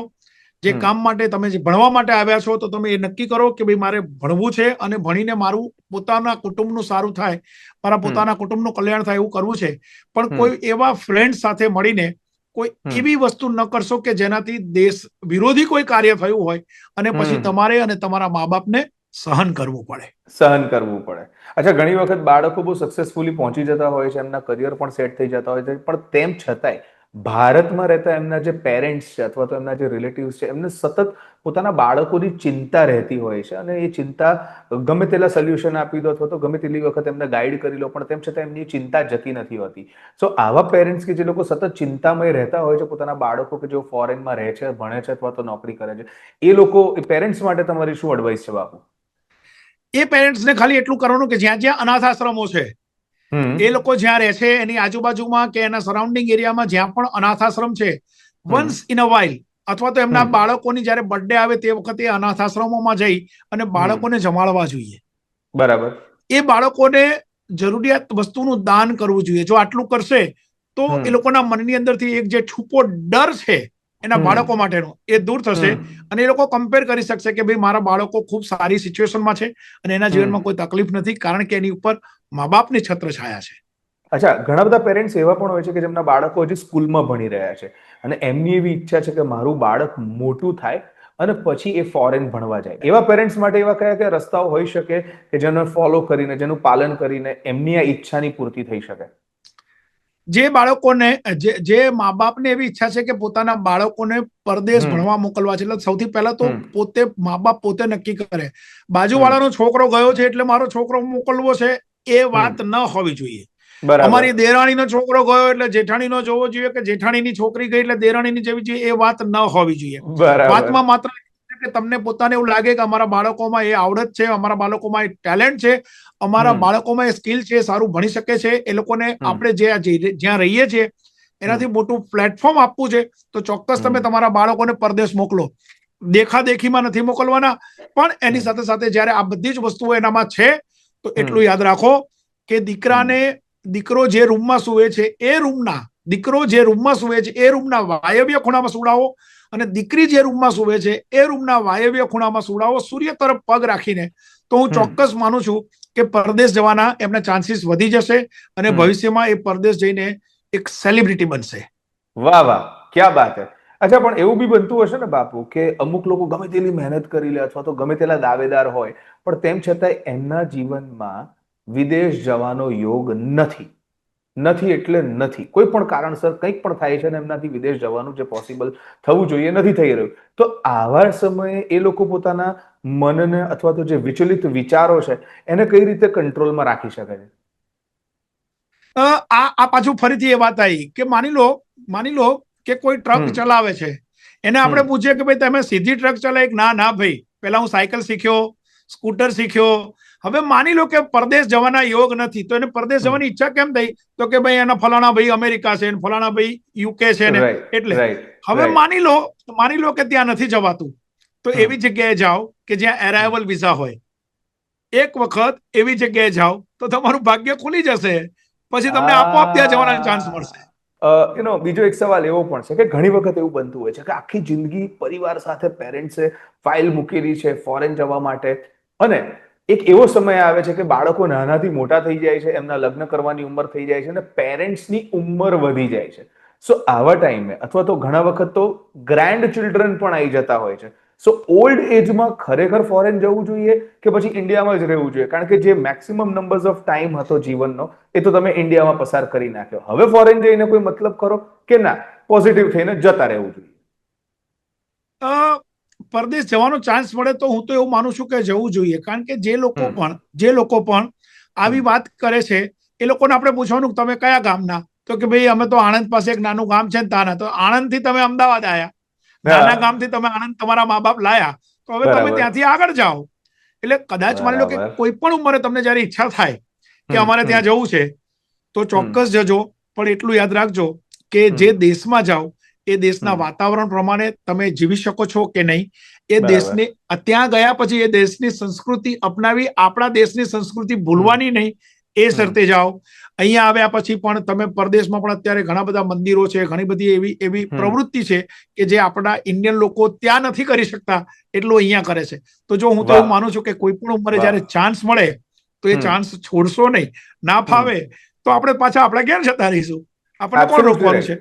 પણ કોઈ પણ ઉંમરે ચાન્સ મળે તો એ જવા દેશો નહીં. અચ્છા, ઘણા બધા ઇન્ડિયન્સ એવા બી છે કે જેમને ફોરેનમાં જઈને સ્થાયી નથી થવું, જેમને ઇન્ડિયામાં જ રહેવું છે, પણ સાથે સાથે એમને આખી દુનિયા ફરવી, બરાબર છે. અને એમને ઘણા લોકો એવા પણ છે આજકાલ યંગસ્ટર્સ કે જે લોકો સોલો ટ્રાવેલિંગ કરતા હોય છે. ઘણા બધા લોકો એવા પણ હોય છે કે જે ફેમિલી ટ્રાવેલિંગ કરતા હોય છે અથવા તો ફ્રેન્ડ સાથે ટ્રાવેલિંગ કરતા હોય છે. સો એસ્ટ્રોલોજીમાં શું એવી કોઈ પદ્ધતિ છે અથવા તો એવી કોઈ સિસ્ટમ છે કે જેને લઈને આપણે એ ઓર્ડર નક્કી કરી શકીએ કે ભાઈ પહેલા આ કન્ટ્રી જઈએ, પછી આ કન્ટ્રી જઈએ અને આટલું ફરી લીધા પછી આ કન્ટ્રી જઈશું? એવું છે? કારણ કે એક બે વ્યક્તિઓના આવા બી સવાલ આવ્યા છે. મને પોતાને થોડોક સવાલ અજુગતો લાગ્યો, બટ સ્ટીલ હું તમને તમે પૂછ્યું તો મને પણ ગમ્યું. પણ આપણે આપણા શ્રોતાઓને, આપણા પ્રેક્ષકોને, આપણા જે કોઈ પણ લોકો આપણને જોવે છે એ લોકોને એટલું ચોક્કસ કહેવાનું કે આવા કોઈ ગ્રહો કે એવું કંઈ હોતું નથી. તમે અમને એસ્ટ્રોલોજરને પૂછશો એટલે અમે તમને ગોળ ગોળ ફેરવીને કંઈ પણ જવાબ તો આપીશું. પણ આમાં બસ માત્ર એટલું છે કે તમારે ઇન્ડિવિજ્યુઅલ જવું છે, માની લો કે ફરવા, તો પણ તમે જઈ શકો છો. પણ એની સાથે સાથે હું એટલું ચોક્કસ કહીશ કે મિત્રો સાથે જશો તો તમને વધારે મજા આવશે. કારણ કે પતિ પત્ની એકલા જશે તો 15 દાડામાં તો 15 વખત બાજશે, પણ મારે જેવું કોઈક વચ્ચે હશે તો બાજવાનું નહીં થાય. અને એથી વિશેષ કે જયારે તમે 2-4-5 ફેમિલી સાથે જાઓ છો તો એકબીજાને સહારે આપણે સરસ રીતે સારું એ દિવસો આપણે પસાર કરી શકીએ છીએ. પણ એનો એક જ નિયમ છે કે તમે જતું કરતા શીખશો. તમે જતું દોડીને પહેલા રૂમ બુક કરાવી લેવો કે દોડીને રૂમની અંદર જઈને પોતાનો થેલો મૂકી દેવો, આવું ન કરશો. તમે પહેલા એવો નિયમ લો કે મારી સાથે આવેલા છે એને પૂરી સગવડતા મળવી જોઈએ, પછી જ મારો વારો, તો કોઈ તકલીફ નહીં. વાહ વાહ વાહ વાહ, ક્યા વાત હે. અચ્છા, આપણે સ્ટુડન્ટ વિઝાની વાત કરી, વર્ક વિઝાની વાત કરી, જે લોકો PR માટે આવી રહ્યા છે અથવા તો અલગ અલગ કન્ટ્રી ટ્રાવેલ કરી રહ્યા છે, આ બધી જ વાતો કરી. પણ હજી એક કેટેગરી બાકી રહે છે બાપુ, એ છે આર્ટિસ્ટ અને મ્યુઝિશિયનની કેટેગરી. જે લોકો આए ગए દિવસે તહેવારોમાં, જેમ કે નવરાત્રી છે, દિવાળી છે અથવા તો અલગ અલગ જે ફેસ્ટિવલ્સ ગુજરાતી ફિલ્મોને લઈને અલગ અલગ દેશોમાં થતા હોય છે, તો એ લોકો P3 વિઝા પર આવતા હોય છે, બરાબર છે. હવે એ લોકો જ્યારે આવતા હોય છે ત્યારે એ એકલા નથી આવતા, આખું ટ્રુપ લઈને આવતા હોય છે, ગ્રુપ લઈને આવતા હોય છે. સો શું જે આખું ટ્રુપ છે એ લોકોએ ભેગા મળીને એસ્ટ્રોલોજીકલ અમુક પદ્ધતિઓ ફોલો કરવી જોઈએ કે જેથી કરીને ગ્રુપ વિઝા જલ્દીથી એક્સેપ્ટ થઈ જાય, એના રિજેક્શન ના આવે? સૌથી પહેલા તો એ છે કે જ્યારે આ P3 વિઝા પર જે લોકો આવે છે એમાં જે ટ્રુપ આવે છે એ લોકો એવું વિચારે કે ભાઈ અમારી પાસે જે કંઈ પણ કલાકાર છે એ કલાકારો જેન્યુન કલાકારો છે કે નહીં. રાઈટ. કારણ કે એવું છે ને કે હવે તો એ બધું ઓછું થઈ ગયું. બાકી તમને ખબર છે પહેલા બહુ બધું કબૂતરબાજી ચાલતી હતી. I was just about to say this word, તમે બોલી ગયા પહેલા. કબૂતરબાજી જે ચાલતી હતી એટલે હવે એવું ચાલતું નથી. અને હવે તો જેન્યુન બધાને વિઝા મળે છે. અને અહીંયા એટલા બધા ઇન્ડિયન્સ છે કે ક્યારે ગવર્મેન્ટ ના નથી પાડતી, પણ જેન્યુન હોવું જોઈએ. હા, હવે જે લોકોને વિઝા નથી મળતા, માની લો કે જે ગ્રુપ છે એ ગ્રુપ એકાદ વખત કે 2 વખત રિજેક્ટ થયા છે, તો એ રિજેક્ટ થવાના કારણોમાં માત્ર એટલું જ હોઈ શકે કે તમે એ વ્યક્તિને તમે જે તે ઓફિસરને સંતોષકારક જવાબ નથી આપી શક્યા. તો એમાં પહેલો નિયમ એ છે કે તમારો જે ગ્રુપ લીડર છે એ ગ્રુપ લીડર લાઈવ હોવો જોઈએ. એ જયારે પણ કોઈ સવાલ પૂછે છે તો એનો જવાબ ત્વરિત આપી શકે એવો હોવો જોઈએ. ત્યાં ગેંગે ફેફે ના થવું જોઈએ. ત્યાં એને ગેંગે ફેફે ના થવું જોઈએ. બીજી એક વસ્તુ કે એ ગ્રુપ લીડર જ્યારે પણ એ કોન્સોલેટ જનરલની સામે એપિયર થાય છે તે વખતે બારી પર વિન્ડો પર એપિયર થાય છે ત્યારે એને કપડા સારા પહેરેલા હોવા જોઈએ. અને ખાસ કરીને હું તો એવું માનું છું કે વ્હાઇટ કલરનો શર્ટ અને કોઈ પણ પ્રકારનું સારું બ્લેઝર પહેરેલું હોવું જોઈએ.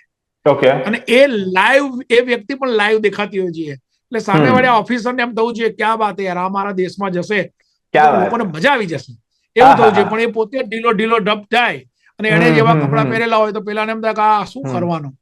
તો આ બધા નિયમો યાદ રાખો. આમાં કોઈ એસ્ટ્રોલોજીની વાત આવતી નથી, આમાં પ્રેક્ટિકલ વાત આવે છે. સેલ્ફ કોન્ફિડન્સની વાત આવે છે. મને બહુ બધા પૂછતા હોય છે કે બાપુ અમારે અમેરિકા આવવું છે કે અમારે પરદેશ જવું છે તો એના માટે કયા ગ્રહો જવાબદાર. તો હું એ લોકોને સારી રીતે સમજાવું છું. બસ માત્ર આટલું કરવાનું કે તમારે આવવું છે તો તમે તૈયારી કરીને આવશો તો વાંધો નથી આવવાનો. અચ્છા, તમે ગુજરાતી ફિલ્મો જુઓ છો? જે જોઉં છું. અચ્છા, મારો સવાલ નેક્સ્ટ ગુજરાતી ફિલ્મો પર છે. આજકાલ ભાઈ ગુજરાતી ઇન્ડસ્ટ્રીમાં ફિલ્મોના બજેટ ખૂબ સારા થઈ ગયા છે અને દેટ્સ ધ રીઝન ઘણી બધી ફિલ્મો એ ઓવરસીઝ શૂટ થઈ રહી છે. Out of Gujarat, out of India shoot થઈ રહી છે અને લોકોને એ જોવાની પણ સખત મજા પડતી હોય છે. હવે જ્યારે કોઈ પણ ફિલ્મનું શૂટ કરવા માટે કલાકારો, ડિરેક્ટર્સ, પ્રોડ્યુસર્સ અને એમના ક્રૂ મેમ્બર્સ ફોરેન કન્ટ્રીમાં એક સાથે ટ્રાવેલ કરતા હોય છે ત્યારે પણ એક બહુ જ મોટો તામઝામ થતો હોય છે. ત્યાં જઈને રેકી કરવાની, ત્યાં જઈને અલગ અલગ લોકોને મળવાનું, અલગ અલગ સાધનો સંસાધનો ભેગા કરવાના, આ બધી જ વસ્તુઓ છે. પણ જ્યારે આ આખી એક ફિલ્મની વાત હોય છે શૂટ કરવાની અને ત્યાં આખી ટીમ આવીને જ્યારે કામ કરતી હોય છે ત્યારે એવા કયા કયા પગલાઓ લેવા જોઈએ, એવા કયા કયા સ્ટેપ્સ ફોલો કરવા જોઈએ કે જેથી કરીને ફિલ્મ સરસ રીતે માત્ર શૂટ ન થાય પણ એના હિટ થવાના ચાન્સીસ વધી જાય? એમાં પહેલી વાત તો એ છે કે જ્યારે તમે આખું યુનિટ અહીંયા આવો છો ત્યારે જે વ્યક્તિ તમારા પ્રમોટર્સ છે અથવા તો અહીંયા આવવા માટે તમારે વિઝા પ્રોસેસ જે કરો છો એ વખતે તમને જે વ્યક્તિ સપોર્ટ કરે છે એ વ્યક્તિને વધારે પડતી તકલીફો ના આવે એ ધ્યાન રાખવું જરૂરી છે. આપણે ત્યાં એવું છે કે એકાદી સેન્ચુરી મારી હોય ને ક્રિકેટરે આપણા ગુજરાતમાં ખાસ કરીને તો કલર ઊંચા થઈ જાય છે. એવી રીતે એકાદા ફિલ્મમાં કામ કર્યું હોય ને તો એને તો એવું થઈ જાય છે કે હવે તો હું દિલીપ કુમાર કરતા પણ સારો એક્ટર છું. તો નમ્રતા સાથે તમે જેની સાથે જોડાયેલા છો એની સાથે નમ્રતા સાથે જોડાયેલા રહો અને એના પછી તમારી અંદર રહેલું જે કંઈ પણ સ્કિલ છે, જે કંઈ પણ આવડત છે, મેક્સિમમ આપવાનો પ્રયત્ન કરો. તો એવું માનું છું કે અહીંના જે લોકેશન્સ છે એટલા બધા સરસ છે અને આપણા ત્યાંના લોકોને એ ગમશે. બરાબર. અને તમારી ફિલ્મ ચાલશે. ખાસ કરીને ફિલ્મની અંદર તો સ્ટોરી પણ એવી હોવી જોઈએ, એક્ટર્સ પણ એવા હોવા જોઈએ, પણ આ બધાની સાથે સાથે લોકેશન્સ પણ જોઈએ. પણ બસ માત્ર એટલું કહું છું કે તમે જયારે પરદેશ આવો છો ત્યારે તમે એવી રીતે રહો કે સામેવાળી વ્યક્તિને પણ તકલીફ ના પડે ને એના હિસાબે તમને પણ તકલીફ ના પડે તો તમારી અંદર રહેલું તમે 100% આપી શકશો. છેલ્લો સવાલ આજના આપણા કોન્વર્સેશનનો અને એ છે કે વિઝા નામના વિષયને લઈને તમે અને મેં આજે બહુ જ બધા સામાન્ય, અસામાન્ય, નાના, મોટા, ચિત્ર, વિચિત્ર બહુ બધા પ્રશ્નો એકબીજાની સાથે એક્સચેન્જ કર્યા અને તમે બધાના બહુ સચોટ જવાબ આપ્યા. બટ સ્ટીલ વિઝા આ જે વિષય છે, as a expert, as a astrologer, as a positive speaker, તમારા નામનો જે રીતે અર્થ થાય છે brilliant, presentable, attractive and unique, તમારી જે પર્સનાલિટી છે એના ચલતે તમે એક એક્સપર્ટ કમેન્ટ છેલ્લી શું આપશો કે જેથી કરીને લોકો આ વાતને બહુ જ સરળતાથી અને ઇઝીલી સમજે, જેને આપણે કદાચ નિષ્કર્ષ પણ કહી શકીએ? ના, ચોક્કસ. એક એસ્ટ્રોલોજર તરીકે, એક બાપુ તરીકે હું એટલું ચોક્કસ કહીશ કે જીવનમાં સક્સેસ થવું હોય તો તમે મોટું પ્લેટફોર્મ શોધવાનો પ્રયત્ન કરો. બરાબર. અને મોટું પ્લેટફોર્મ તમે ક્યારે શોધી શકશો કે તમે જે જગ્યાએ રહો છો એનાથી તમે બહાર નીકળશો. હું તો હંમેશા કહું છું કે તમે જે ઘરમાં 20 વર્ષથી રહો છો એ ઘર બદલીને બીજા ઘરમાં જાઓ, નવો પડોશ મળશે, નવા લોકો મળશે, નવું વાતાવરણ મળશે. રાઈટ. તો વિઝા પ્રોસેસમાં એવો કોઈ પ્રોબ્લેમ છે નહીં, પણ જો તમને કોઈ એજન્ટ મિસગાઈડ ના કરે તો લોકોને તો, દાખલા તરીકે અમેરિકાની વાત કરું તો અમેરિકામાં તો પબ્લિક જોઈએ છે. દુનિયાની અંદર જેટલા પણ દેશો છે બધા દેશના લોકો અમેરિકામાં રહે છે. તો તમારે જો જીવનમાં સક્સેસ થવું છે, તમારે જીવનમાં આગળ વધવું છે, તો એવો પ્રયત્ન કરો કે તમારે પરદેશ જવું જોઈએ. અને વાત આવે છે વિઝાની, વિઝાનું તો એવું છે સાહેબ, બધા જ દેશના લોકો વિઝા તો આપે છે, પણ એના જે રૂલ્સ ને રેગ્યુલેશન છે એને તમે ફોલો કરશો તો કોઈ ચિંતા નથી. તમે ક્યાંક ને ક્યાંક ખોટું કાર્ય કરવાનો પ્રયત્ન કરશો તો કદાચ વિઝા નહીં મળે. પણ એટલું ચોક્કસ છે આજના આપણા એપિસોડમાં કે વિઝાની પણ જેટલી પણ વાત થઈ, જેટલા પણ લોકો એ આપણને સાંભળશે અથવા તો સાંભળ્યા, એ બધાના માટે હું એટલું ચોક્કસ કહીશ કે તમે જે વિચારો છો એ જ પ્રભુ, એ જ ભગવાન, એ જ ઈશ્વર તમને આપે છે અને એમાં જ તમને સફળતા મળે છે. બસ માત્ર તમે જે અત્યારે છો અને હવે જે બનવાના છો એમાં તમે તમારો પાસ્ટ એટલે કે તમે જે જગ્યાએ રહ્યા છો એ જગ્યાને ભૂલી ન જશો, એ લોકોને ભૂલી ન જશો. અને મનની અંદર એક વિચાર કરો કે આપણા ધર્મ સાથે, આપણા સંસ્કાર સાથે આપણે જ્યાં પણ જઈએ ત્યાં આપણે બધાની સાથે જોડાયેલા રહેવું છે, ત્યાં પણ મંદિરોમાં જવું છે અને આપણા દેશના લોકોને ક્યાંક ને ક્યાંક કામમાં આવવું છે. જો બસ આટલું કરશો તો તમે કોઈ પણ દેશમાં જશો તો તમને વિઝા મળશે પણ ખરા અને તમને ત્યાં સક્સેસ પણ મળશે. ખૂબ મજા આવી ગઈ સાહેબ. અને બહુ જ સરસ મજાની વાતો તમે મારી સાથે શેર કરી, તમારા સરસ મજાના ખાટા મીઠા અનુભવો, તમારી બહુ જ સચોટ એડવાઇઝીસ અને એસ્ટ્રોલોજીકલ કઈ રીતે નિયમોનું પાલન કરીને લાઈફને આગળ વધારી શકાય, વિઝાનો જે વિષય છે એમાં બહુ સરળતાથી આગળ વધી શકાય એની તમે અમને ગાઈડલાઇન્સ આપી છે. Thank you so much. By the way, મારું નામ છે રોકી અને thank you so much Bapu. Thank you Rocky. મને પણ તમારી સાથે બહુ મજા આવી ગઈ. તમે ખૂબ લાઈવ, આખો પ્રોગ્રામ ખૂબ લાઈવ કર્યો. એની સાથે સાથે મને જે કંઈ પણ લોકો જોઈ રહ્યા છે, જેટલા પણ પ્રેક્ષકો છે, સૌના માટે પણ એટલું ચોક્કસ કહું કે વિઝા બાબતમાં કોઈ પણ વસ્તુ ક્યાંય પણ એવી કોઈ વ્યક્તિ પાસે ન જશો, કોઈ ગ્રહોના નામે છેતરાશો નહીં. બસ તમે નક્કી કરશો એ ભગવાન તમને આપશે. અને જ્યારે પણ તમને મારી જરૂર પડશે તો હું ચોક્કસ તમારી સાથે છું. સૌને જય માતાજી, જય શ્રી કૃષ્ણ. તમારા જો કોઈ પણ પ્રશ્નો છે તો બાપુને તમે ટેગ કરી શકો છો. આ વિડીયોની નીચે કમેન્ટમાં પણ અમને પ્રશ્નો પૂછી શકો છો. અમે બધાએ પ્રશ્નો વાંચીશું. નેક્સ્ટ વિડીયોમાં 100% પ્રયત્ન કરીએ કે આપણે એ પ્રશ્નો લઈને બાપુને પૂછીએ અને એના જવાબો પણ તમારા સુધી લઈને આવીએ. આ વિડીયો જો તમને ગમે તો મેક્સિમમ લાઈક કરો, મેક્સિમમ શેર કરો, લોકો સુધી પહોંચાડો, બેલ આઇકન દબાવી દેજો. હા, વીટીવી ડિજિટલની જે ચેનલ છે એને ફોલો, સબસ્ક્રાઇબ કરીને એને બેલ આઇકન ખાસ દબાવજો. અને આવા જ અમેઝિંગ વિષયો સાથે, વાતો સાથે, હસતા હસાવતા આપણે ફરી મળતા રહીશું. Thank you Rocky. મને પણ તમારી સાથે બહુ મજા આવી ગઈ. તમે ખૂબ લાઈવ, આખો પ્રોગ્રામ ખૂબ લાઈવ કર્યો. એની સાથે સાથે મને જે કંઈ પણ લોકો જોઈ રહ્યા છે, જેટલા પણ પ્રેક્ષકો છે, સૌના માટે પણ એટલું ચોક્કસ કહું કે વિઝા બાબતમાં કોઈ પણ વસ્તુ ક્યાંય પણ એવી કોઈ વ્યક્તિ પાસે ન જશો, કોઈ ગ્રહોના નામે છેતરાશો નહીં. બસ તમે નક્કી કરશો એ ભગવાન તમને આપશે. અને જ્યારે પણ તમને મારી જરૂર પડશે તો હું ચોક્કસ તમારી સાથે છું. સૌને જય માતાજી, જય Shri Krishna. Thank you. Thank you so much Bapu. બહુ મજા પડી, ખરેખર દિલથી બહુ મજા પડી. Thank you. Thank you so much. જી જી જી. Okay, bye by.